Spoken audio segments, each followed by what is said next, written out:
topic. Make us see what I go on now. Paternity fraud. You are not the father. Well, you know what? Before we even get into the deep of things, remember I introduced Miss Felicia earlier. She have on a shirt that says Polygenics Consulting, DNA testing. Let's talk about paternity fraud in Jamaica. We have some idea of the figures, but tell me what it is that you do and how that can probably arm some of the persons who are unsure about the genetics of the children that they have. Great question. All right, so at Polygenics Consulting, we perform a wide range of DNA testing. And based on studies, we realize that there is a prevalence of paternity fraud in Jamaica. And that's the reason why we urge persons to do the DNA testing to be sure. We have seen where 7 out of 10 fathers that have been tested are not the father of the child.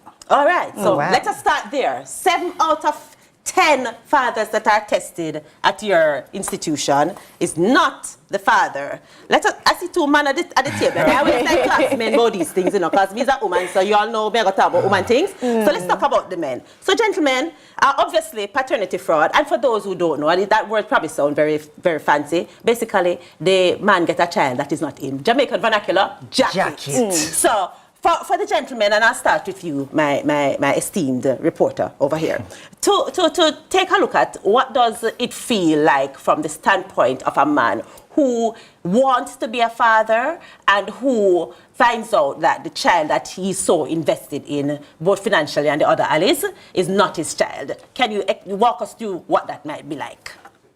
It would be scary, right? It would be scary. But simultaneously, it's like, I wouldn't say expect it, but we know, not bashing anyone, but you know, women are wicked. Yeah? Some women are wicked. Them wicked. And the mere fact you says 7 out of 10, that's 70%. That's very high. So me now, I got invest into this nice, beautiful young lady and say, all right, we're going to bear a child together. And then when the pitney born now, few months down the line, you hear say, Ronaldo D. Cordova Valentino Adams Jr. is not mine. Huh? What am I supposed to do? So it is. I can't even find my words. All right, and I agree. It can be scary, and that's the reason why what we do is we allow counseling to happen before DNA testing and even after DNA testing, because this can have emotional, it can be an emotional roller coaster for persons if they find out that they're not the father. And we also have cases where they find out that they're not the father and they're still willing to participate in the child. I know of that as well. So Kirk, you're very quiet right here. Big up them because I'm not doing it. I cannot. I will not. I can't do it.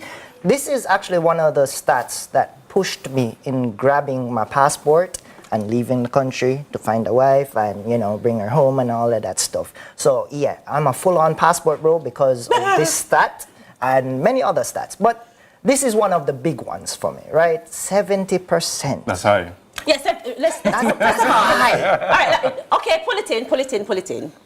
The statistic is not 70% of Jamaican fathers have jackets. The statistic is 70% of those who Felicia and her organization were tested came up that is not their child. But it makes sense because the fact that they tested it means that they had a doubt, or they had a reason to have a doubt. So the fact that the results in that case is high is not surprising. But I really want us to talk about some other things. Now listen, when it comes to man get jacket, Jamaica have a way them say sometimes a man get a jacket, but jacket fit, it cut to size. Now I understand that building relationship with a child who is not biologically yours, and then you find out that the child it was a deception. I understand all of those ramifications. I know it can be negative for the man, it can also be negative for the child.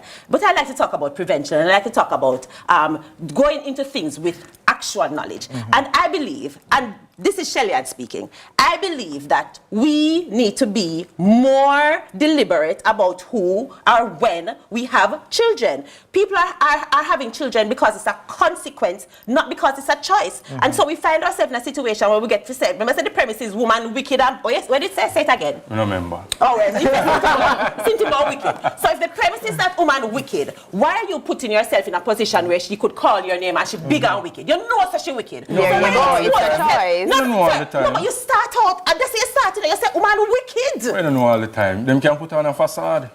Oh, so them trick you. Sometimes. They say that's why And they're allowed to be Trickery is possible, is what he's saying. I have a big heart, you know. I see.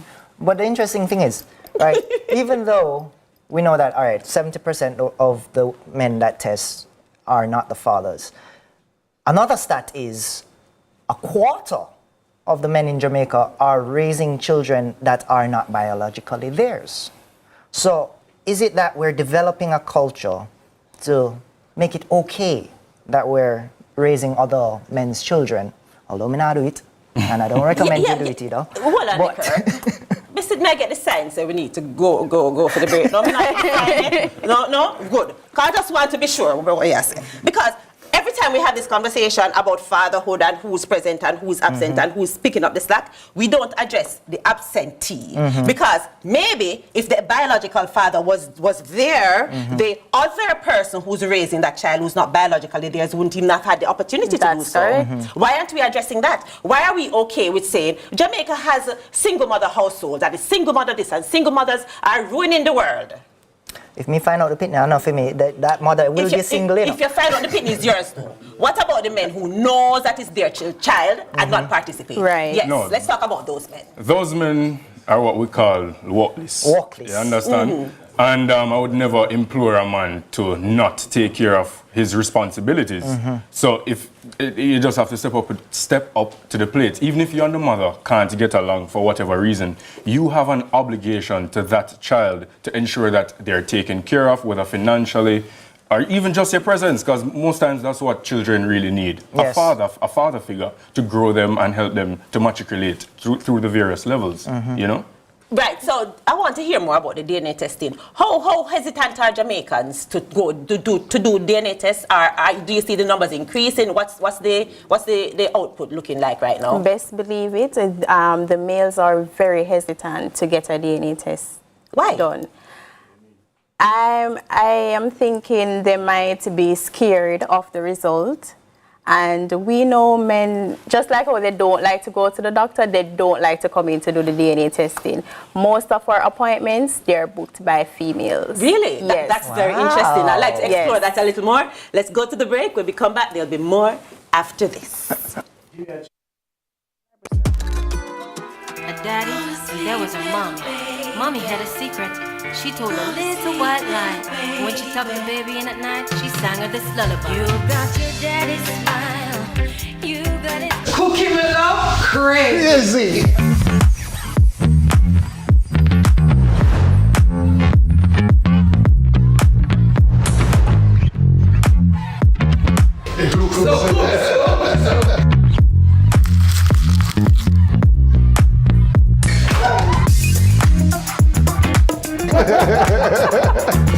I'm the cook at home.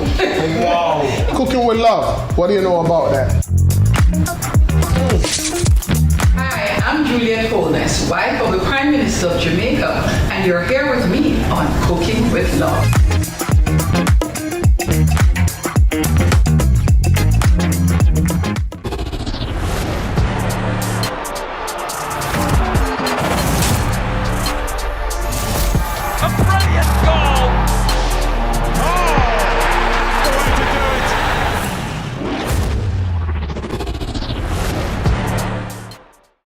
But I know what you were.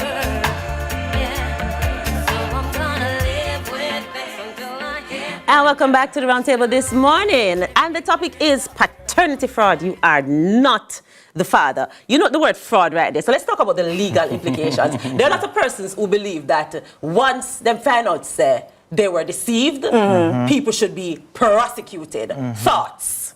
Who wants to take it? I want to hear from you. Go ahead. I don't think it's that extreme. I find out the child is not mine, I say, well, all right, Shelly, and it was good while it lasted, but I can't trust you again. I'm just proceed with my life. Simple. I'm not carry on a court. No, hold on. Yes, Kirk. What about the men that find out later on in life? Now, for example, let me give you an analogy, right? Your woman say, you know, honey, I want to start this business, right? She get the location and everything. All right, I'm going to put the business in our name. Then now, you work in that business. You invest your money in that business. That business then blooms and grows over the years of your hard work at that business, right? And then, after 18 years, you find out that, oh, this business is not in my name and your name. It's in another man's name and your name. Hold on. So, is you and the other man own the business, not me? What are you supposed to do as a man? Continue working in that business? Kirk is not the same thing.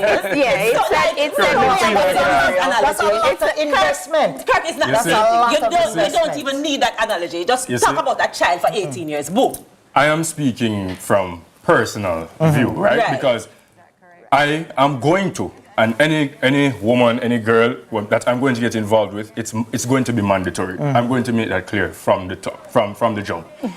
We could have loved you so much, we could have rated you so much, could have respected you so much. We have to do a DNA test because I've seen whereas these things break families and it has detrimental No, but what if she impacts. says to you then, what do you mean, you don't trust me? And I can't be with you if you don't trust me. Obviously I have trust issues. Well, so be it. That's fine. It's a great idea to do the DNA test, and guess what? You can even do the DNA test while mommy is pregnant. Yes. Right. Oh. So back to what Kirk said, instead of, spending so much money for 18 years, do the DNA test while mommy is pregnant. I fully agree with you, but there's another side to that where people are talking about the fact that they think that the government should mandate DNA testing as soon as the child is born. Do you think that's necessary? Yes. Why? Yes. Why Absolutely. yes? To confirm that the child is mine biologically. You don't need the government to mandate that to confirm that. You can do that now. So On your own. hear what you say. Remember, I think what either of you ladies raised the point that suppose a woman don't want to do it.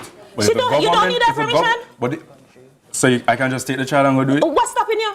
Well, If you but you need the DNA what's of the stopping you? mother. No, you don't. It's your DNA you need and the child's DNA to verify the child is yours. You don't need the mother's DNA for that.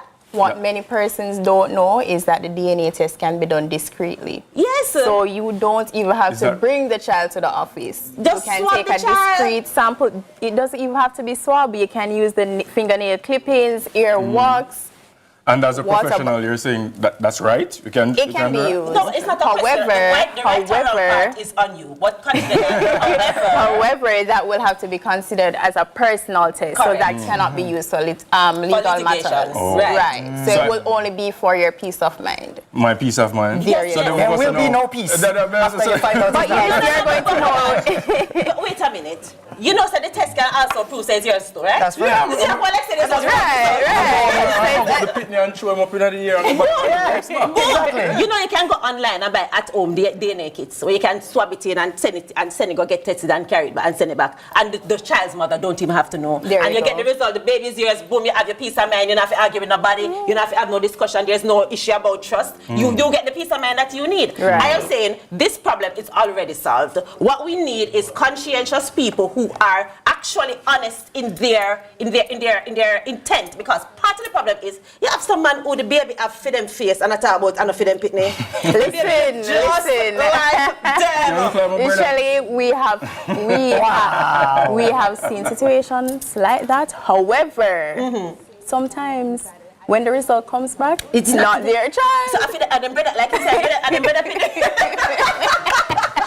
We'll probably have to do a DNA with the brother. it's like being the kinship. But you're correct. But I think if you are starting with the premise that woman wicked, where you need the government to intervene for? Seriously. But what I want to find out, okay, so right now, there's a lot of cases where people only end up doing the DNA test when they are file to go abroad, and then they realize that the child is not theirs. For the parent, you say you won't do it, you say you won't do it. But let us look at the angle from the parent who say, look here, I don't care what you say now.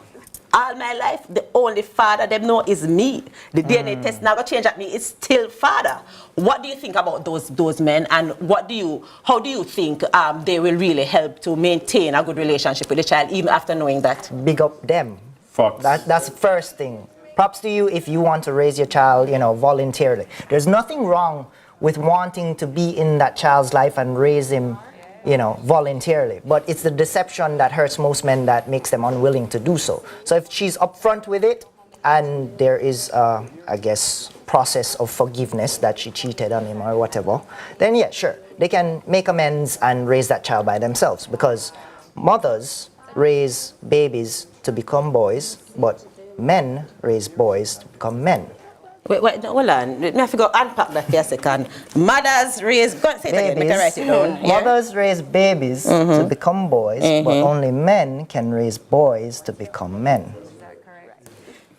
So a father's role is very important in the development of a child. We agree. Especially when it comes to younger boys. We agree that fathers are important in the development role of a child. But I mean, just the other part where you just give the baby to the mother. And the father, no, in your statement, in the mother, the baby part and the raising part. Oh yeah, he has to help out too. No, you never sound like that. No, I'm just stating the importance of the different parts of stages in life. All right, we're not going to take you on about that this morning. All right, so let us look at this now. We have a situation in Jamaica right now where paternity fraud is what it is. What can we do? How do we move forward? What are we saying to young men who are watching right now who say, like you, them not take care of nobody pitney, or the men who have doubts? What do we want them to think about or know or learn from what we're talking about right now?